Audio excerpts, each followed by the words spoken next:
Party സമ്മേളനം കഴിഞ്ഞു.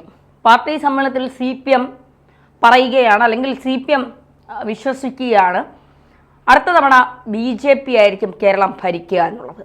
അത്രമാത്രം കോൺഫിഡൻസിലാണ് പാർട്ടി സമ്മേളനത്തിൽ CPM BJPക്കെതിരെ സംസാരിച്ചത്. കോൺഗ്രസിനെ കുറിച്ചൊരു വാക്ക് പോലും മിണ്ടിയിട്ടില്ല എന്നുള്ളതാണ്. എന്താണ് ഇതിൽ നിന്ന് നമ്മൾ മനസ്സിലാക്കേണ്ടത്? അതായത് യഥാർത്ഥത്തിൽ CPM ചർച്ച ചെയ്യേണ്ടത് കേരളത്തിലെ കോൺഗ്രസിനെ കുറിച്ചാണ്. കോൺഗ്രസ്സാണ് മുഖ്യ പ്രതിപക്ഷമായി നിൽക്കുന്നത്. VD സതീശനാണ് പ്രതിപക്ഷ നേതാവ്. മുസ്ലിം ലീഗ് ഉൾപ്പെടെയുള്ള UDFിലെ ഘടകകക്ഷികൾ വളരെ ശക്തരും പ്രബലരുമാണ്. പക്ഷേ ഇവരെക്കുറിച്ച് ചർച്ച വരുന്നില്ല. എന്തുകൊണ്ടാണ്? കാരണം കോൺഗ്രസിൻ്റെ ഒരു കാലം എന്ന് പറയുന്നത് കേരളത്തിൽ ഏകദേശം അവസാനിക്കാറായി എന്നാണ് CPM മനസ്സിലാക്കുന്നതെന്നാണ് ഞാൻ വിശ്വസിക്കുന്നത്. അതുകൊണ്ടാണ് CPM ഈ തരത്തിലൊരു നിലപാട് ആവർത്തിച്ചത്. ഇല്ലെങ്കിൽ CPM BJPയെ പറ്റി ഇങ്ങനെ ആകുലപ്പെടേണ്ട കാര്യമില്ലല്ലോ. ആകുലപ്പെടുകയാണോ, ഇനി അതല്ല ഇനി എന്തായാലും കാര്യം കൈവിട്ടു പോകും എന്നുള്ള രീതിയിലാണോ എന്ന് എനിക്കറിയില്ല.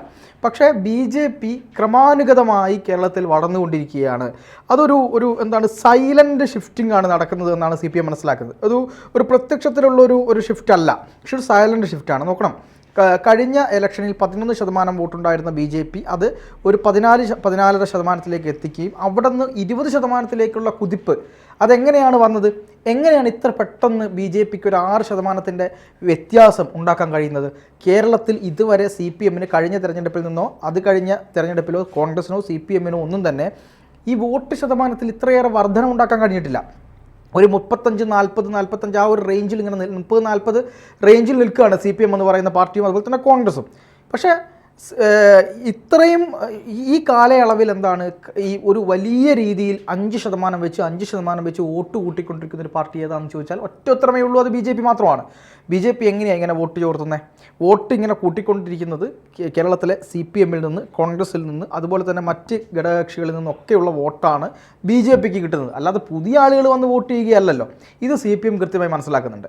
ഇതിൻ്റെ ഏറ്റവും വലിയ ഉത്തരവാദികൾ CPM ആണ് എന്ന് CPMന് തന്നെ അറിയാം. അതുകൊണ്ടാണ് അവർ ഇത്തരം കാര്യങ്ങൾ പറയുന്നത്. കാരണം ഏറ്റവും കൂടുതൽ ഇവിടെ ന്യൂനപക്ഷ പ്രീണനം നടത്തുന്നത് ആരാ? അത് CPM ആണ്. ഇവിടെ ഇസ്ലാമികപരമായിട്ടുള്ള ഏത് അനാചാരം വന്നാലും അതിനെതിരെ പ്രതികരിക്കാത്തതാരാ? അത് CPM ആണ്.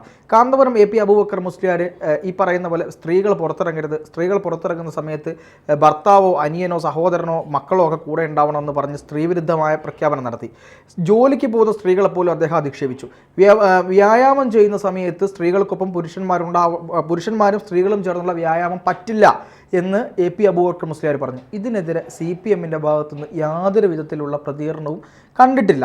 അങ്ങനെ പ്രതികരണം കാണാത്തത് CPMന് വോട്ട് ബാങ്ക് രാഷ്ട്രീയത്തോടുള്ള ഭയം കൊണ്ടാണ്.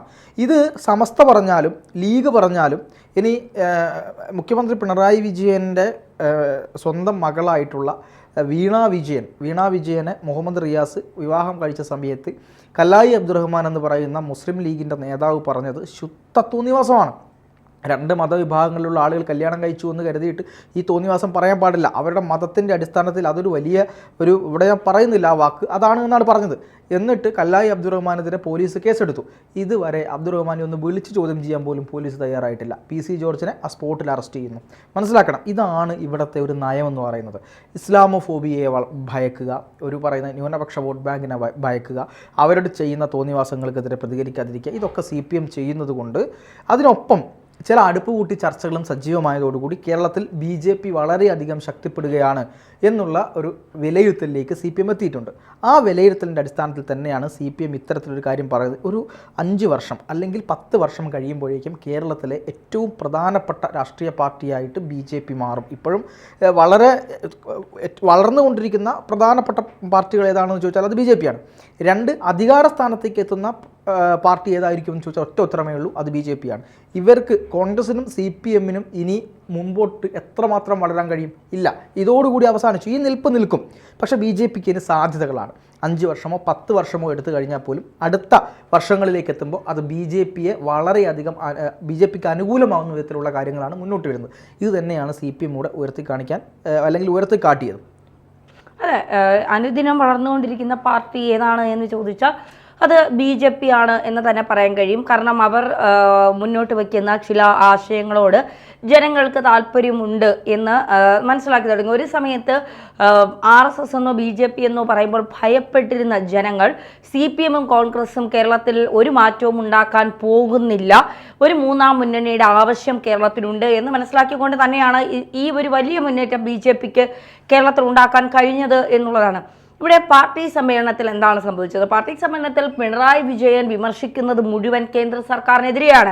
കേന്ദ്ര സർക്കാരിൻ്റെ നയങ്ങളെയാണ്, കേന്ദ്ര സർക്കാരിൻ്റെ വികസനങ്ങളെയാണ്, കേന്ദ്ര സർക്കാരിൻ്റെ പദ്ധതികളെയാണ്. കോൺഗ്രസിനെ കുറിച്ച് ഒരു വാക്ക് പോലും പിണറായി വിജയൻ മിണ്ടിയിട്ടില്ല എന്ന് പറയുമ്പോൾ കോൺഗ്രസിനെ ഒരു രാഷ്ട്രീയ എതിരാളിയായി പോലും അല്ലെങ്കിൽ ഒരു പാർട്ടി എന്ന നിലയിൽ പോലും പിണറായി സർക്കാരോ CPM-കാരോ കാണുന്നില്ല എന്നുള്ളതാണ്.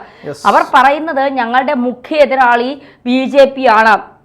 BJP-ക്കെതിരെ സംസാരിക്കുന്ന എന്തിനാണ്? കോൺഗ്രസ് ഇനി ഉയർത്തെഴുന്നേൽപ്പില്ല. കോൺഗ്രസിന് അവര് തീർത്തും അവശരായി കഴിഞ്ഞു. ഇനി അവിടെ ഒരു ഉയർത്തെഴുന്നേൽപ്പില്ല. ഉയർത്തെഴുന്നേൽക്കപ്പെടുന്നത് BJP ആണ്. അപ്പോൾ ആ പാർട്ടിക്കെതിരെ ശക്തമായ നീക്കങ്ങൾ നമ്മൾ നടത്തേണ്ടതുണ്ട്. ആ പാർട്ടി ഇനിയും വളരാൻ നമ്മൾ അനുവദിച്ചുകൂടാ. അതിന് എന്തൊക്കെ കാര്യങ്ങൾ നടത്താം എന്നാണ് ചിന്തിക്കുന്നത്. അപ്പോൾ പിണറായി വിജയൻ ഭയക്കുന്നത് ആരെയാണ്? BJP ആണ്. BJP എന്ന രാഷ്ട്രീയ പാർട്ടിയാണ് പിണറായി വിജയൻ സർക്കാർ ഭയക്കുന്നത്. അല്ലെങ്കിൽ എന്തുകൊണ്ട് ഇവിടുത്തെ പ്രതിപക്ഷത്തെ കുറിച്ച് മിണ്ടുന്നില്ല? വാർത്ത സൂചിപ്പിച്ചതുപോലെ VD സതീശൻ എന്ന് പറഞ്ഞ പ്രതിപക്ഷ നേതാവ് കേരളത്തിലുണ്ടോ എന്ന് കേരളത്തിലെ ഓരോ ജനങ്ങളും ചോദിച്ചു തുടങ്ങിയിരിക്കുന്നു. കാരണം കാണാൻ പോലും ഇല്ല. അദ്ദേഹം അടുത്ത തവണ 2026-ൽ കോൺഗ്രസ് സർക്കാർ അധികാരത്തിൽ വരുമ്പോൾ മുഖ്യമന്ത്രിയാകാൻ കഴിയുമോ എന്നുള്ള നെട്ടോട്ടത്തിൽ ഡൽഹിയിലും കേരളത്തിലുമായി ഓടിക്കൊണ്ട് നടക്കുകയാണ്. കാരണം തരൂർ കേരളം കേന്ദ്രീകരിക്കുന്നു എന്ന് പറയുമ്പോൾ തരൂരാകുമോ മുഖ്യമന്ത്രി?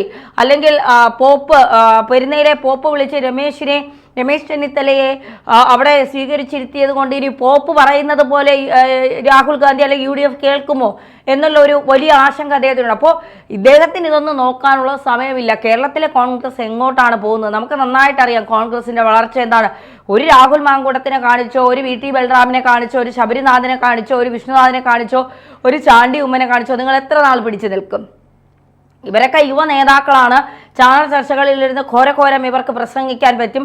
പക്ഷേ ഒരു ഉമ്മൻചാണ്ടിയെ പോലെയൊക്കെ ഉള്ള ഒരു നേതാവിനെ കണ്ടിട്ട് കാലം മറന്നു എന്ന് ജനങ്ങൾ പറഞ്ഞു തുടങ്ങിയിരിക്കുന്നു. അപ്പോൾ എന്താ കോൺഗ്രസിനെ വിമർശിച്ചിട്ട് ഒരു കാര്യവുമില്ല എന്നുള്ളത് CPM-ന് മനസ്സിലായി. CPM-ന് മനസ്സിലായ കാര്യമാണ് BJP വളരും. BJP വളർന്നുകൊണ്ടിരിക്കുകയാണ്. BJP ഇനി വളർന്ന് പന്തലിക്കും. അതിന് അവസരമുണ്ടാക്കാൻ പാടില്ല എന്നുള്ളത് കൊണ്ട് തന്നെയാണ് പിണറായി വിജയൻ നഖശിഖാന്ത പാർട്ടി സമ്മേളനം മുഴുവൻ കേന്ദ്ര സർക്കാരിനെതിരെ BJP-ക്കെതിരെ സംസാരിച്ചു കൊണ്ടിരിക്കുന്നത്. CPM ഭയക്കുന്നുണ്ട് എന്നുള്ളതാണ്. ഇപ്പോൾ പാർത്താൻ പറഞ്ഞതുപോലെ 20% വോട്ട് വർധനവാണ്. ഓരോ മണ്ഡലങ്ങളിലും BJP തോൽക്കുമ്പോൾ പക്ഷെ BJP-യുടെ വോട്ട് ഷെയർ കൂടുന്നു. ഇപ്പോൾ പിന്നെ നമ്മൾ ചേലക്കരയിൽ BJP-ക്ക് 10,000 വോട്ടിന്റെ വർധനവാണ് ഉണ്ടായത്. അപ്പോൾ BJP അനുദിനം വളർന്നുകൊണ്ടിരിക്കുമ്പോൾ അത് ഭയപ്പെടുത്തുന്നത് കോൺഗ്രസിനെയല്ല. കോൺഗ്രസ് ഭയപ്പെട്ടിട്ട് ഒരു കാര്യവുമില്ല. ഭയപ്പെടുത്തുന്നത് അത്രയും CPM-നെയാണ്. CPM പറയാതെ പറയുന്നുണ്ട് കേരളം BJP ഭരിക്കുമെന്ന്. തീർച്ചയായിട്ടും.